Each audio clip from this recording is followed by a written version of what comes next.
You know that? Yeah, they got a whole bunch of stamps. Oh, here we are. Welcome. Thank you. Yeah, Thank yeah, you so yeah, much yeah. for joining us. Thank you. 726 Mountain Home. Ben Reynolds. Sandy Garden. Yep. That's you. We hope everyone enjoyed Halloween and election. Yes. We've gotten 2 big holidays out of the Yes. way. Did you have? You didn't have any trick or treaters. You live out in the country. No, I don't have. We had trick-or-treat. hundreds of Did trick or you treaters. really? Oh, we live right there. You We live live just off off of the- Cottonwood. yeah, right. And we're down there in the subdivision, and so they just it's a circle. gravitate, yeah. So people let them off the top of the hill, and they can walk through the whole neighborhood and not get back out on the main road. We had lots and lots. I think it was a huge turnout for trick or treaters this year. Oh, it's pretty now, weather. Do you, It's pretty weather. Were you prepared for all the? Oh, we had tons of candy. You have plenty of candy Yes. left over? Well, no, we ran out. Did you really? Our first trick-or-treaters showed up at 4:30, and we had a steady stream. In fact, I finally just went out and sat on the front porch because Did you really? You couldn't even shut the door. You just stood there with the Well, door open now, because you do didn't you have time to dress shut up it. as a- I didn't, but I'm going to next year because Yeah. it was so much fun. And some people go through the. I had an apron on because I was cooking, so I. Yeah. But speaking of that, Did you have blood on the apron? That no, would no, have been no, no, no, appropriate. no. But it is funny. There was like 3 or 4 kids came up, and I gave them their candies. I was sitting on the porch, and there was this guy standing there, and the kids ran off, and he stuck his hand. And he goes, "Well, I came as a father." I said, "Okay," so I gave him candy. I thought that was cute. But funny. there was a little boy, not even 2, that was dressed as a pirate. He wanted to come in the house. He wanted to play with the dog. His dad Oh, kept my trying to goodness. turn him around and get him off the So he porch. was all he about was that. friendly. He was all about Now, getting what to was know he us. dressed? He was a pirate. He was a right? pirate. Pirate. Yeah. I saw lots of Transformers.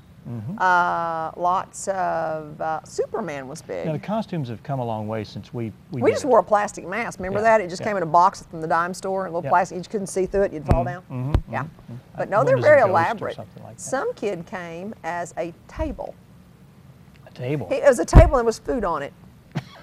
Wouldn't be That was the funny. best one of the evening. And then there was a little girl, of course, that came up, and Courtney's passing out the candy, and he said, "Oh, you're a so-and-so." And he goes, Yeah. "Oh, and you're a princess." And she looked at him, she goes, "I'm a spider princess." He said, wow. "Oh, excuse me."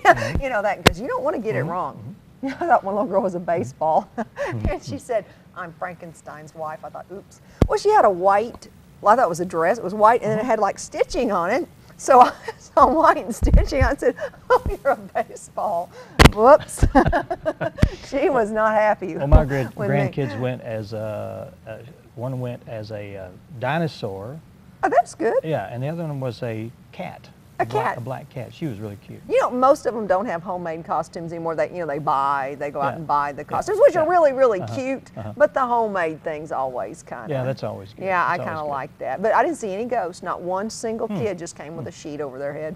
Well, Casper's not an inspiration to anybody anymore. So there's no I ghost. guess not. But Are some you- of them were elaborate. Are you happy that the elections are over with?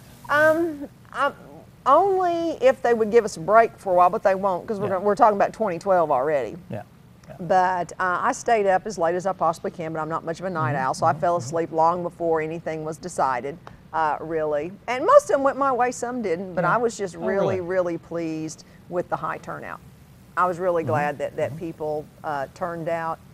And there was a race over, was it in Newton County? There's like a judge's race. There's only 12 votes that separate Yeah. the two A candidates. lot of- That's a what lot of excites me. Yeah, that's what's fun about it. It's so close, you know, the person you want or you think should be in there is right next to somebody else that's going to end up being a runoff. Yeah. Well, I know last night, of course, you and I both live over in Boone County, and I was watching the election results come in, and the alderman positions. There was this one, I don't remember which ward it was, but there were 3 people running. And at one time it was like 1,212 to 1,217 to Yeah. 1,220. You remember that? 1,225. I was like, whoa, baby. So it was good. Now, It was good. Linda Masters is going to be here. She's going to be talking about the Christmas wish, but was there anything that was really close contested Here in Baxter County. here in Baxter County?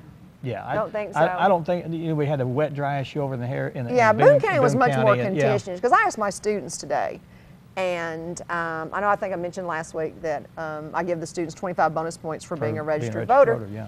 And one boy, he went out and registered so he could vote for the hunting amendment. Oh, they were hooping and hollering today because it won 'Cause big. it won big, yeah. And I said, well, when you see that number and all those 1,000 people, I said, no, you're one of that number. Yeah. That's Sure. what voting's all about. But they came in and I got so tickled. You don't see young boys excited about that sort of stuff very often. But that hunting amendment, Well, you boy, got riled to them them. up. That's good. You're making an impact on it. But you know, when you see votes that are within 2 or 3 or 4, you say my vote would have made a difference Well, if I would have voted. Well, what was it? It was a local race. The one that was a dead tie around. Was it over in Stone County? I didn't cover it. I don't know. This was last spring in the primary. Somebody had, I think it was in Mountain View. Somebody was a dead heat. I don't know if it was like just a city council seat, but it was some, and it was an Within a few absolute votes, dead heat. No, they tied. Oh, really? They tied like 612 to 612 or something like that. That's almost impossible. Yeah, well, it can happen. We had a judge's race in Marion County. You know, I say a few years, probably 20 now, but there was a judge's race in Marion County that was just decided by like 11 or 12 votes once upon a time. You know, since I've been adult and voting, which has been like 30 years now, so it's been a while. Yeah. So that's why it's important to be registered and to vote every time you can. Well, like I said, I tell my students, you know, well, if you don't, you know, vote, you can't complain. I said it's bigger than that. Very few people in this world get a say-so in how their lives are managed, the things outside our own control. And if a country as great as the United States is going to ask Lolo Sandy how she wants things to run, I'll be danged if I'm not going to tell them. If they want my opinion, they're going to get it, and the way they get it is flipping those little levers or touching that little screen now. It's good that they get your vote and not your opinion. They get them both, because that is my opinion. Yeah, when I vote for or against somebody, they know what I like. You know, like right now, it's a repudiation of Obama's policies. And I told the students, so we talked a lot about midterm elections and how they shift and, you know, swings back and forth. And the Tea Party group, it gives me a lot of opportunity to talk about the development of third parties and things like that, and the importance of third parties in America, and try to get them to research other third parties. Because some of them get curious, and they'll go look things up on the internet and bring them back up in class. So that's a good teaching moment, as they say. In the Revolutionary time, wasn't it a whip? The Whigs. The Whigs, that's right. There were Whigs. Yes. The Whigs came about in the 1830s. They came when the Federalists died out. After the War of 1812, the Whigs came up 1830-ish or so.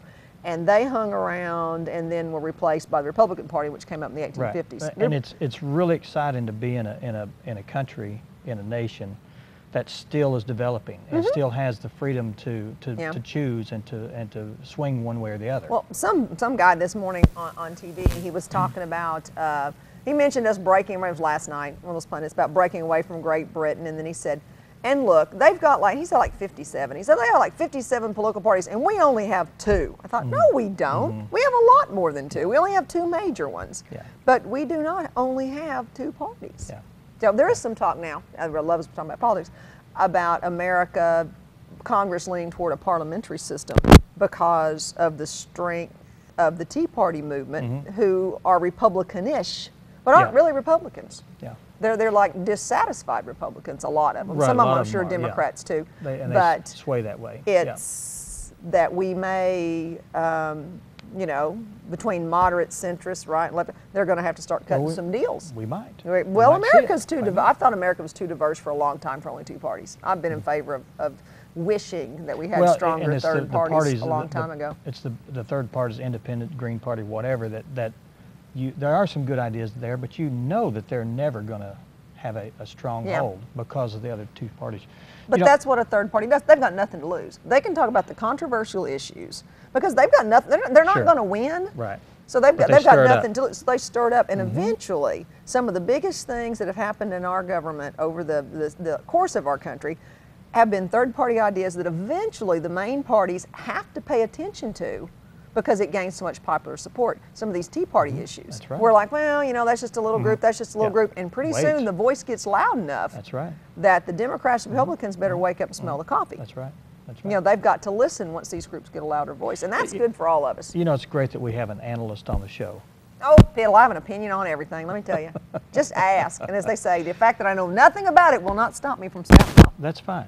But I do know politics and history. I like relatively your voice, speaking. And you have just as much voice as the other people that are going to be on the show today.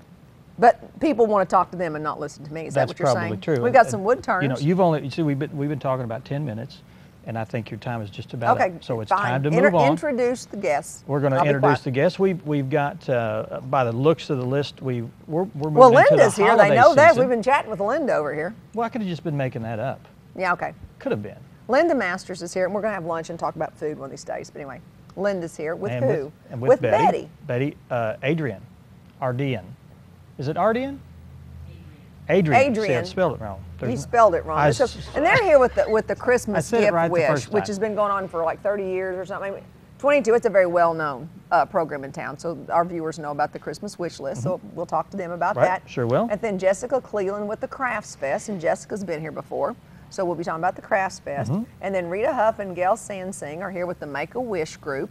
And can you introduce our gentlemen? Phil Wiles and James Pruitt from the Ozark Woodturners. Is that right? Woodturners. Do not call them wood carvers. Don't you do it. I didn't. I'm reading what I wrote down there. Woodturners. Woodturners. There's a difference. There is a difference. There's because, a huge difference. Don't they use kind of like a lathe? A lathe. Or a turner or whatever you call it? And they don't do any of this. They, you know, they use different tools. They know, Dan. I've been watching. You're showing these men what they do. They know what they do. I want their affirmation by nodding of their head. By nodding. Okay. Well, they're outnumbered just like you are. There's a wood turning show on PBS. Have you guys been watching that? No, have not been watching. But it's on just at night, and I've been watching it as a series, and it's like very interesting. Beautiful things, wood turning. Yeah. Yeah. Very cool.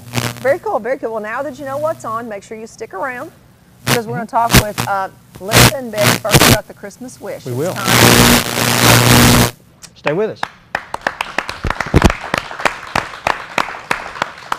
I gotta have more of my water. Oh, let's see. Yep, she spelled it wrong. Sorry.